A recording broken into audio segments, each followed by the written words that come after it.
Good morning কই গো good morning friends, তোমরা কেমন আছো? ভালো থেকো, গরমকালটা এনজয় করো। আম পাকার সময় চলে এসেছে। আম পাকার সময় চলে এসেছে। আরেকটা জিনিসের সময় আসছে। কি? জামাই ষষ্ঠী। ইয়েস। কিন্তু বৌমা ষষ্ঠী আর হলো না। আমার শাশুড়ি কিন্তু আমাকে কখনোই বৌমা ষষ্ঠী করে খাওয়ালো না। হ্যাঁ খাইয়েছে, যখন আমার বড় ছেলে পেটে ছিল তখন স্বাদ অনুষ্ঠান হয় 9 মাসে 7 মাসে, মা দিয়েছিল 9 মাসে। হ্যাঁ, আর যখন দ্বিতীয় বাচ্চা হয় তখন কিন্তু দেবু খাইয়েছিল স্বাদ। আমার দুই ছেলেই মানে আর কি বাপের বাড়িতেই হয়। তো আমি এই জিনিসটা কিন্তু মানে আমি প্রায় বাড়িতে দেখেছি যে প্রথম যখন ইস্যু হয় তখন কিন্তু বিরাট জাঁকজমক করে অনেক ঘটা করে স্বাদে অনুষ্ঠান করা হয়। হ্যাঁ, আর সেকেন্ড বেবি যখন হয় মানে ওটা কি কষ্ট হয় না? ঠিক ততটাই কষ্ট কিন্তু মায়ের হয় যতটা বড় মানে প্রথম সন্তানের বেলায় কষ্ট করে যেটা প্রসব হয়। কিন্তু সেকেন্ড বেবি যখন হয় কাউর কোনো মাথা ব্যথা থাকে না।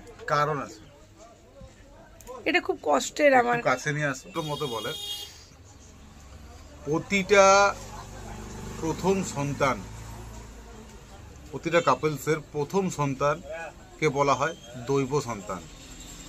তারা যখন বিবাহের পর নতুন লাইফ শুরু করে তার আগে প্ল্যান করে যে 2 বছর বা 3 বছর পর আমি সেটেলড হব, আমার মিসেস হয়তো আরেকটু ভালো করে নিজেকে স্টাবলিশ করবে, বা হয়তো সে গৃহিণী হিসাবে নিজেকে আরেকটু পরিপক্ক করবে, যাতে আমরা আমার প্রথম সন্তানকে সুখে সমৃদ্ধিতে রাখতে পারি। তাই জন্য প্রথম সন্তান হচ্ছে দেবজ সন্তান, বাকি যত সন্তান তারা হচ্ছে কামজ সন্তান। ভিডিও সামনে নিয়ে আসো, যে কামজ সন্তান ভালো করে তোমরা লক্ষ্য করবে। ভিডিওটা শুনতে হয়তো তোমাদের কাছে খুব খারাপ লাগতে পারে, হয়তো কন্টেন্ট বাস্তব সত্য এইটাই। আমাদের দ্বিতীয় পুত্র বা কন্যা যাই আসুক না কেন, ম্যাক্সিমাম ক্ষেত্রে হয়ে যায় আমাদের নিজেদের ভুল, আর সেই ভুলটা শুধরাতে যেতে না হয় তাই আমরা তাদেরকে রিসিভ করে নিই। হ্যাঁ, যার জন্যে আমাদের দ্বিতীয় সন্তানটা যেটা হয় সেটা কিন্তু দেবজ সন্তান বা দৈবিক সন্তান হয় না। প্রথম সন্তানের ক্ষেত্রে আমরা ঘটা করে নিজেদেরকে স্টাবলিশ করা, মায়েরা নিজেদেরকে শক্ত সমর্থ করা, মাইন্ডলি প্রিপেয়ার করা হয়।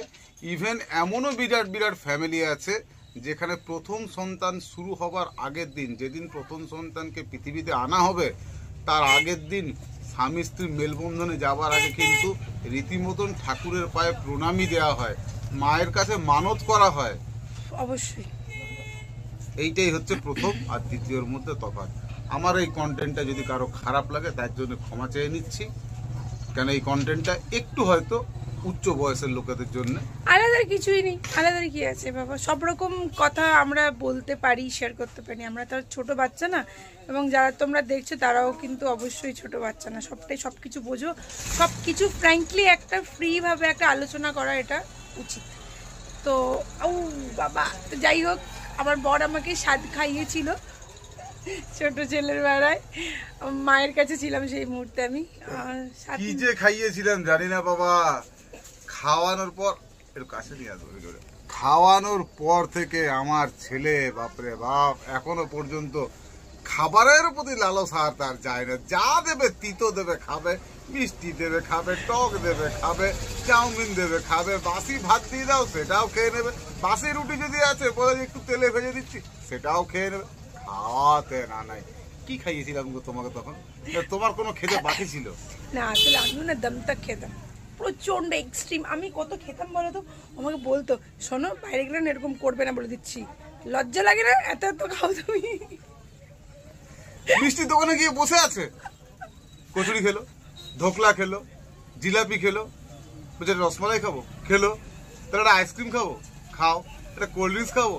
আরে হ্যাঁ গো, তুমি মিষ্টির দোকানে বসে আছো, লোকে তোমাকে চারদিক দিয়ে দেখছে, সেটা তো বুঝো। আর এখন অশান্তি করে, এখন অশান্তি করে কি জন্য জানো? আর এখন অশান্তি করি এতটাই ম্যাডাম আমাদের রেস্ট্রিক্টেড হয়ে গেছে, আমি যদি কোথাও নিয়ে বেরোবো বাইরে, উপায় তো নাই, গেলে পরে না আমি খাবো না।